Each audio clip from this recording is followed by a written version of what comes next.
Kita sudah memiliki rancangan PJP, sudah ada lima kelompok besar visi, bagaimana pendapatan, bagaimana kemungkinan kita, bagaimana emisi GRK, bagaimana kemiskinan, dan bagaimana SDM kita. Ini semua sudah ada. Saya pikir saya tidak perlu mengulangi lagi.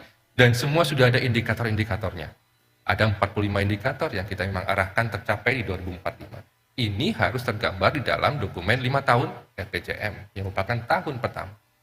Berikutnya, oleh karena itu, kita sudah membagi menjadi tahapan-tahapan di dalam per 5 tahun itu. Ini adalah tahapan-tahapannya.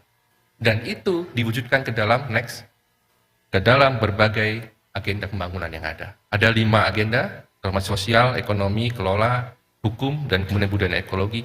Dan semua nanti akan digambarkan ke dalam bentuk kewilayahan. Karena bagaimanapun pembangunan itu akan berdasarkan pada kewilayahan. Jadi 5 hal ini itu merupakan tematik tanda kutipnya prioritas kita saat ini, gitu ya. Nah, itu akan digambarkan dalam bentuk aspek-aspek kewilayahan dengan perkuatan sisi pelaksanaannya. Disinilah nanti permasalahan pengendalian pembangunan menjadi hal yang krusial. Karena kita tahu bahwa itu satu problem di tanah air ini, yaitu masalah pengendalian.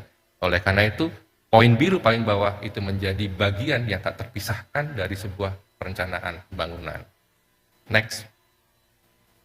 Itu adalah tujuan 2045 dan itu sekaligus menggambarkan bentuk dokumen yang saat ini Bappenas sedang susun mengenai RPJM teknokratik kita.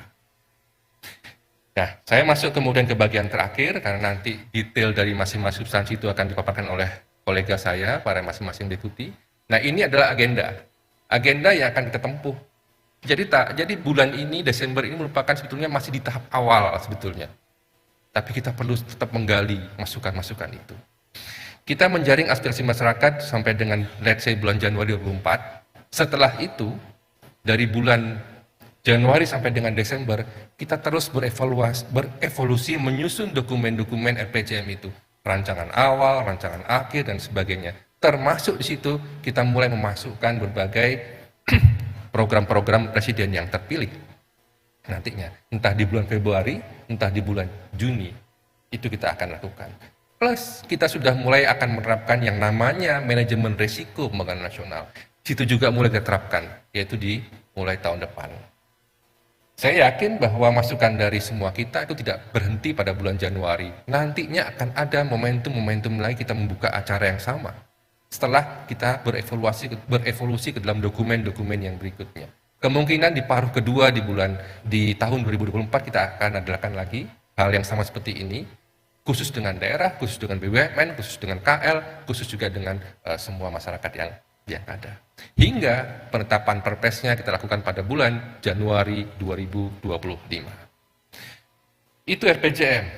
Tak lupa berbarengan dengan itu ada satu PR dan satu amanat yang kami harus lakukan juga, yang kita harus lakukan juga, yaitu menyusun RKP 2025. Nah, bahwa itu adalah waktunya.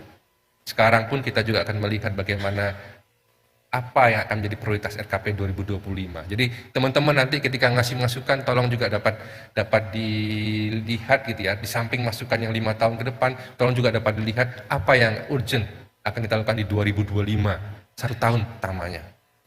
Maka saya katakan tadi ini unik sebenarnya. Kita punya PJP sedang susun, RPJM sedang susun, RKP juga akan disusun. Jadi berbarengan pada saat ini.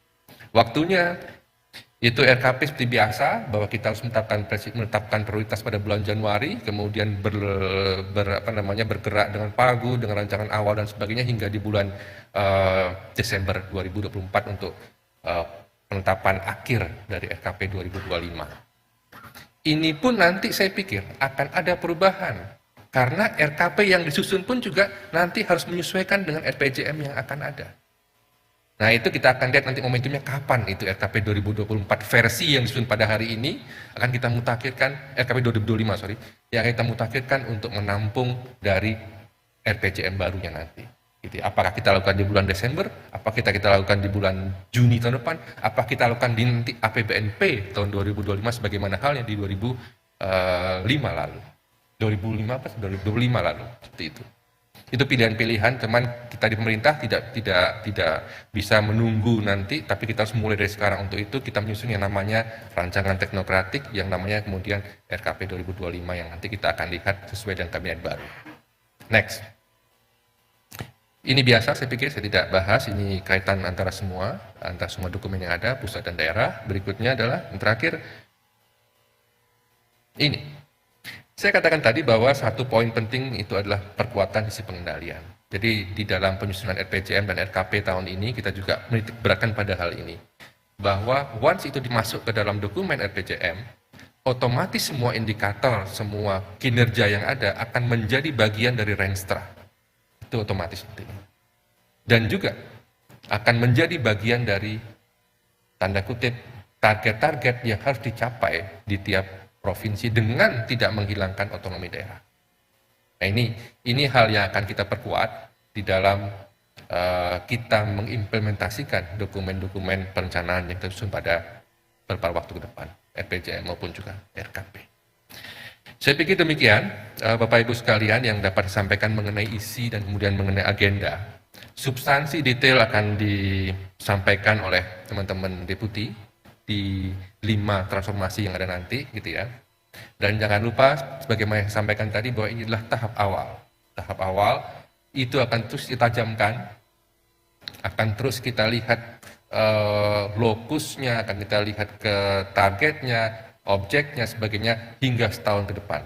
Tapi masukan yang sangat berharga pada awal ini akan menjadi fondasi dari teman-teman di Bappenas untuk menyusun bagaimana perencanaan 5 tahun dan juga tahun 2025 RKP itu akan kita jalani sama-sama.